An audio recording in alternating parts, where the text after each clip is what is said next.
गजा में इतने बच्चे मारे गए, इतने वक्त से खाना नहीं पहुंचा, अगर पानी ना पहुंचा तो और लोग मरेंगे। लेकिन क्या कभी आपने ये सोचा कि 57 मुस्लिम देश होने के बावजूद भी कोई गजा तक खाना क्यों नहीं पहुंचा पा रहा? क्यों यूएन तक बेबस नजर आता है? और क्यों ये सब देखते हुए भी पूरी दुनिया खामोश है?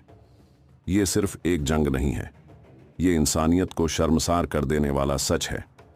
आइए अब हम आपको बताते हैं असल वजह कि गजा में राहत पहुंच क्यों नहीं पा रही है। 57 मुस्लिम देश, 1.8 अरब मुसलमान, फिर भी गजा का बच्चा भूखा क्यों सोता है? इसराइल ने गजा को तीनों तरफ से घेर रखा है, जमीन से, समुंदर से और आसमान से। एक रोटी भी उसकी इजाजत के बिना अंदर नहीं जा सकती। मिस्र, एक मुस्लिम देश, उसने भी रफाह बॉर्डर बंद कर रखा है। क्या सियासत इंसानियत से बड़ी हो गई है? मुस्लिम देशों के पास दौलत है, ताकत है, लेकिन क्या उनके पास इंसानियत भी है? हर दिन यूएन के ट्रक बॉर्डर पर रोक दिए जाते हैं, बच्चे पानी को तरसते हैं, दवाइयां अंदर नहीं जा पाती। ये सिर्फ गजा की लड़ाई नहीं, ये पूरी इंसानियत का इम्तिहान है। अगर आज हम खामोश रहे तो कल हम सब डूबेंगे।